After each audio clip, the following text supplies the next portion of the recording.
and welcome back to the Misty Morrison podcast. I'm your host, Misty Morrison, and this is episode 48 of Was I in the Wrong? Here on the Misty Morrison podcast, we love to judge, we love to give advice, we love all the petty drama. Before we get into our stories for the day, our usual housekeeping, whether you are new or returning, please remember to engage with the content to help the channel grow. Every little bit of engagement can help, whether you are watching on YouTube, listening on podcast, watching shorts on YouTube, TikTok, Reels on Instagram, or Facebook. Please remember to like, subscribe, share it with a friend, comment with your thoughts on the stories. I feel like I missed one. Comment, like, subscribe, share. All the things. All the things. Okay. Story number 1 for today is coming to us from r/AITA_relationships. AITA for not being more compassionate to my ex about Christmas. Context, sorry, long. End of August, I, female 38, ended my 8.5-year relationship with my ex, male 38. Things have been difficult for a long time. Baby, house moves, redundancy. His found a job quickly, but it was stressful, mental health problems, his. In the last year, I repeatedly asked for couples counseling, big conversations, relationship apps, blogs, videos, to communicate that I was not happy. Things needed to change or I would end the relationship. Nothing changed. He was completely blindsided at the end. I moved into my home office on a fold-out bed. He stayed in the main, largest bedroom. I stopped using our bathroom and share my mother's. He also has a separate office/man cave in the house. I have made it clear I do not want to cohabit longer than necessary, but I was prioritizing normality/stability for our preschool child and gave no fixed timeline for X to leave. I find it increasingly difficult to have him in the house. We're not married. We have an almost 4-year-old child and own a house together. The house was paid for by my mother, who also lives here. Long story. X and I are doing mediation, but plan is I pay him X amount. I will take over the mortgage. He will sign over his percent and buy his own place. We will have 50-50 custody of our son. Needing space post-mediation, I have not been engaging above what is necessary. I avoid him when I don't feel I can be polite. Today, I got Christmas decorations out and removed a personalized one of us and the dog, intending to put it away. He came in. I said I didn't want to put it up.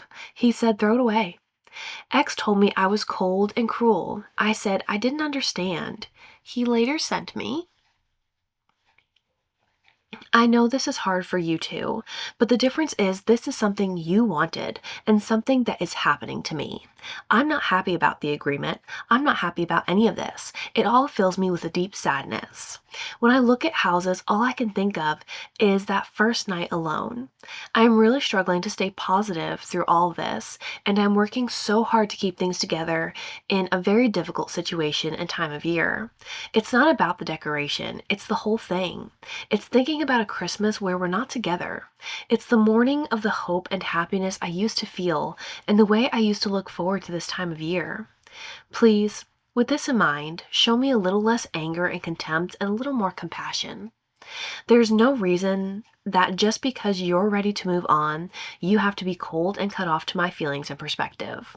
While I'm still here, at least. I think I've been extremely patient and considerate in terms of living arrangements and have agreed a settlement 5 times what he has put into the house, his contribution to joint bills. TLDR, broke up with X in August. He's still living in the house. I don't feel it's my job to make him feel okay anymore. And am acting in my best interest and not engaging with him. AITA. No, I don't think so. It has been, it's Christmas time. You broke up in August. Let's see, August. So, if this in December, it is very end of November. So about 4 months, you guys have been broken up. You have a 4-year-old child. You've been together for a long time. Really reminds me of several songs.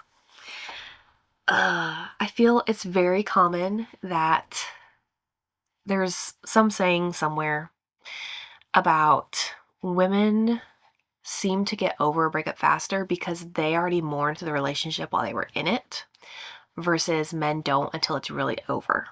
Once they're out of it, that's when they start mourning it and going through the grieving process of that relationship. While women already silently grieved while they were still there, still trying to fix it, they're already letting it go, trying to figure out how to move on. By the time it is officially over, they've gotten through their grieving process already. I really, really hate when they say they're blindsided. How can he say that he is blindsided when you told him you were unhappy? You told him things needed to change. You asked for couples counseling. That just gets me so much when people say, oh, I didn't know. I didn't understand. You didn't tell me. When you did. A hell of a lot you did. It was in writing, black and white. Whether you said it out loud or how you did it, you made it known. If he didn't know, or if he didn't understand the gravity of the situation, he made that choice. He didn't want it to be real. He didn't want to know. I think he made that choice. 4 months later, it doesn't seem like you have been cruel towards him. Cold, yes, but that is to be expected. You are no longer in a relationship and still having to live under the same roof. I cannot imagine how hard that would be to constantly see this person that you used to love. Your relationship used to be so different. You were so close to, they were your person that you shared everything with, probably came home at the end of the day and talked all about your day. And you can't do that anymore. They're still there. You still have to see them, but they're not your person anymore. And I can't imagine what an awkward kind of feeling that is for both of you. You are not being the asshole. You haven't been mean. You're just not engaging beyond what you have to. And that is fair. Yeah, I think he's probably being sensitive because he is just going through the grieving process now.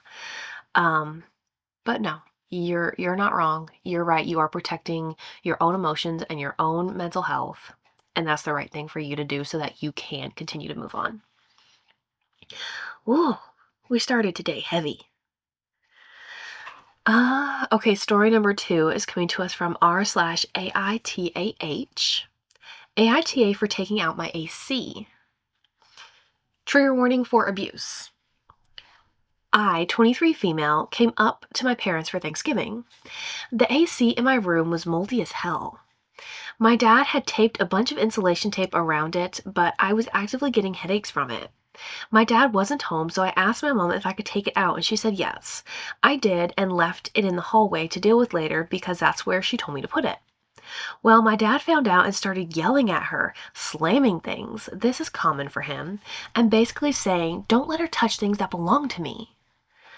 He claims it took hours to install, but it was literally just in the window with some insulation tape around it.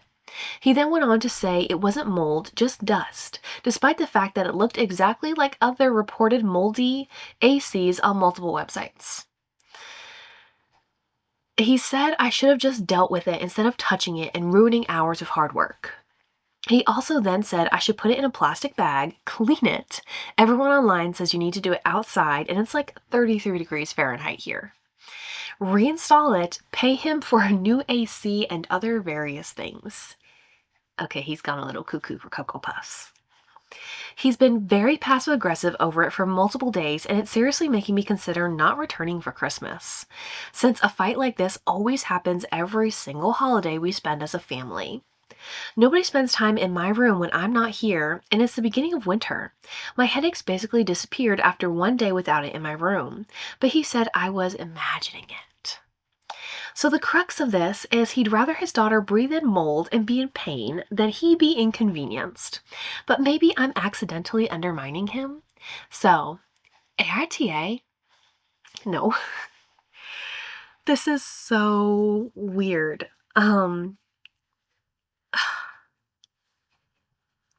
This is probably an ego thing for him. Because I mean, you okay.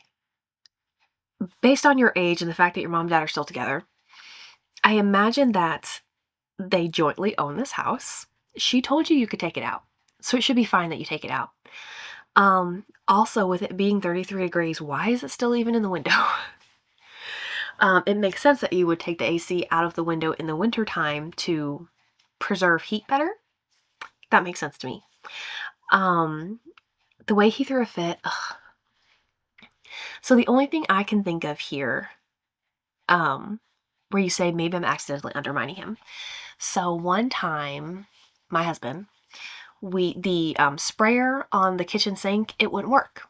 And I told him, and like I bought the new one and he didn't fix it. So finally I got aggravated and I said, I was gonna fix it. I actually don't fix things. I can't fix things. I buy things, I replace them, I don't fix them for reasons. So I decided I was gonna fix it. I emptied out underneath that kitchen cabinet. I got the old one off and I put the new one on. And I think maybe I didn't have plumbing tape wrapped around the threads and it would not stop leaking.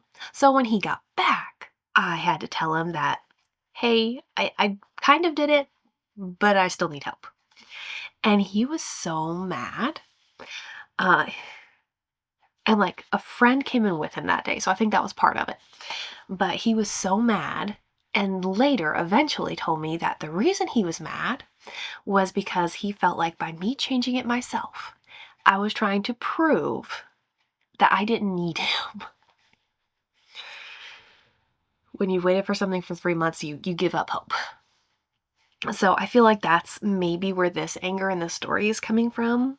Maybe, he put it in either that or he's just lazy and he didn't want to do it again. But, he just would have preferred like you ask him to take it out and he do it himself. I don't know, but also he said, don't let her touch things that belong to me. So that's also something different where he's very particular about his own personal things. And I can get that as someone who was not allowed to keep my own things to myself as a child. It didn't matter what was supposedly mine. I couldn't tell anyone not to touch it, not to use it. When I was a kid, it was from the adults. Well, I let you use it, but I paid for it, so that's really mine. So you can't tell her not to sit on it. That vibe. So he's very possessive about his things. So this kind of sounds like a combination of just he's particular about things, he's possessive, and, maybe he felt like it made him look bad that you did it yourself. You are not wrong. You are not the asshole. This is a weird situation. Yeah, I don't like his temper tantrum about it, but also it doesn't surprise me. My strong recommendation for you is not to come back for Christmas. If a fight like this happens every single time, that would make the holidays so miserable. I wouldn't be going and continually putting myself through that. You're 23, you don't have to go back. I don't know, like, if your mom would travel without him, like, if she would come see you for Thanksgiving. I don't know what your living situation is either, but it sounds like spending a Thanksgiving without your dad, ideally, or holiday, Christmas, whatever, is the way to go for a happy, happy holiday. Story number 3 is coming to us from r/AITAH. AITA for wanting to change hairdressers even though the one I currently have hasn't technically wronged me. I immediately want to say no, like that's entirely your choice at any given point in time. But let's read on. My 27 female natural hair texture is afro. 3 years ago, I decided to go to a hair salon where they know how to safely chemically straighten it. It's pretty expensive and the procedure lasts 5 hours, but it's worth it. And since then, I've been going to them every 4 to 5 months so they can straighten my roots. This has made my daily life better as my hair is easier to brush, style, and to take care of now. When I went to my salon 10 months ago, my usual hairdresser, let's call her Monique, told me discreetly that she was thinking of leaving the salon, and she insinuated that she wasn't getting a pay raise she wanted. She gave me her personal phone number for me to call her and not the salon next time, and go to wherever she ends up for my next appointment. So the next time, 5 months ago, I called her and went to her co-working space where independent hairdressers work. She was nice and I was happy to be supporting her. But yesterday I went to my latest appointment with her and she wasn't there. I was panicking because I'm leaving for a short-term job opportunity in another country next week, and I absolutely needed my roots done. I let her know all that by phone when I booked the appointment. The day of, I waited an hour and called her a bunch of times in case she was running late for some reason because I was the only I knew it was the only day she could fit me in. I ended up calling the salon she left to try to book an emergency appointment because I could trust they had hairdressers who knew the technique.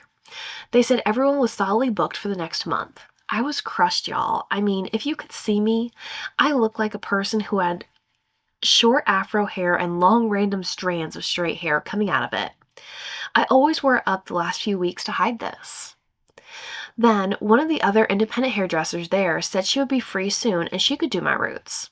I was so relieved. Her technique was different, but she explained it to me and she was confident that it was safe and better for the overall health of my hair. Plus, the appointment lasted less time than I'm used to. The result was perfect, and honestly, I'm thinking of making her my official hairdresser from now on. While she was working on my hair, Monique called me and said she thought our appointment was for next week. She admitted it was her fault because we had proof in writing that we said this week. She was yelling though and pissed that the other hairdresser was working on my hair. She asked many questions about why I was with the other hairdresser and what her technique was exactly. I asked her if we could talk about it at some other point because everyone could hear us and I didn't want to talk about the other hairdresser while she was right above my head. She ignored my request and continued, insisting that I should only let her work on my hair, even though I was saying it was urgent. When we hung up, I felt bad and sent her a long text, semi-apologizing, and she didn't respond. Later in the evening, she sent me a message asking how the result was. I said I liked my hair, and she responded by repeating I should only go to her, and she's pissed at the other hairdresser for taking me for the day. However, I feel that my hair was saved and looks better than ever. AITA for considering going to the new hairdresser from now on, even though we'd be rubbing it in Monique's face since they work next to each other? No. There's an edit. Thank you everyone for your responses. They have definitely eased my mind. By the way, for anyone wondering, I'm in France. Never wondered about it.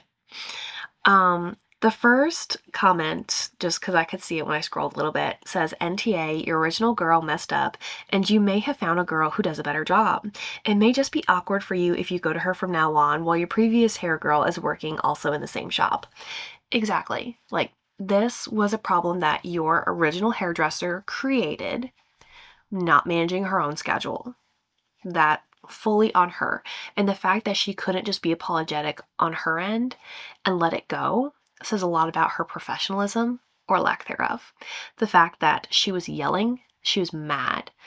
You asked to continue the conversation at a later point because you were busy and she wouldn't let you.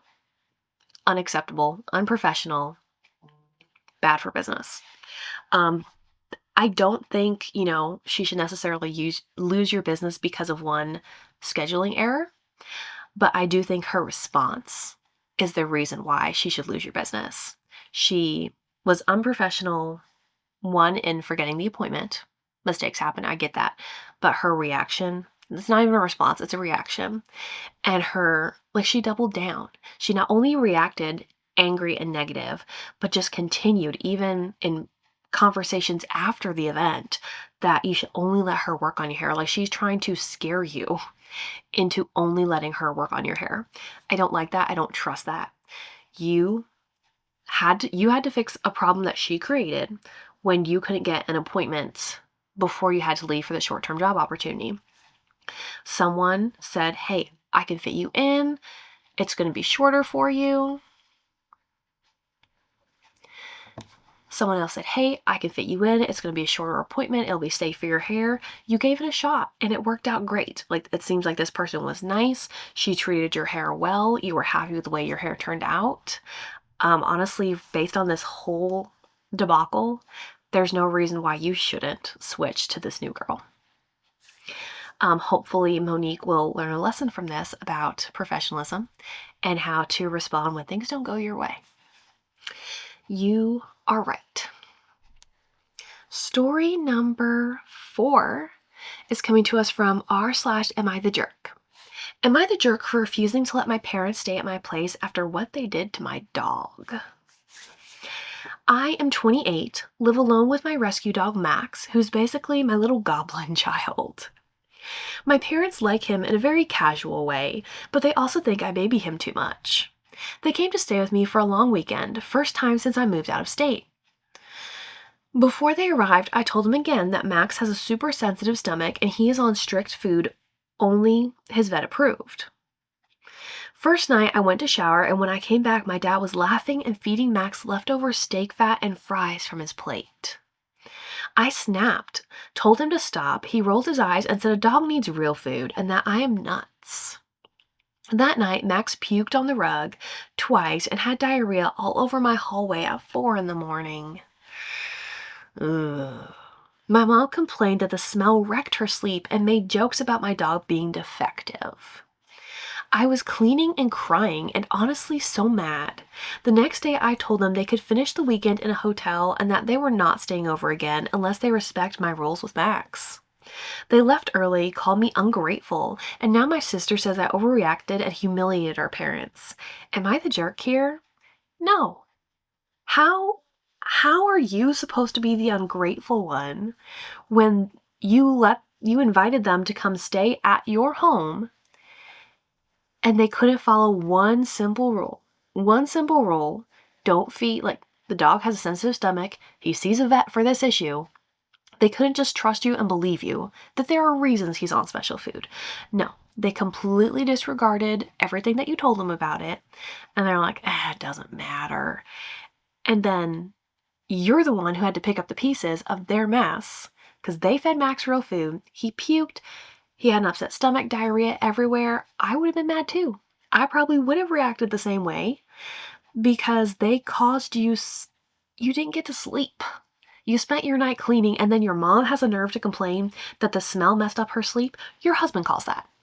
Your husband didn't listen. He fed the dog crap, and he calls this problem. That's the nerve to not realize that this was their fault and to try to turn it around on you. This is their fault. They were forewarned. They were told. And honestly could have hurt the dog by their actions. I'm glad he's okay. I'm glad it wasn't anything worse than this one night of struggle. But yeah, I don't blame you. I wouldn't invite them back either if they can't be respectful of you and I know you love your pet, but it's your property, of you and your property. They couldn't be respectful. They should not be invited back to your home. You are right.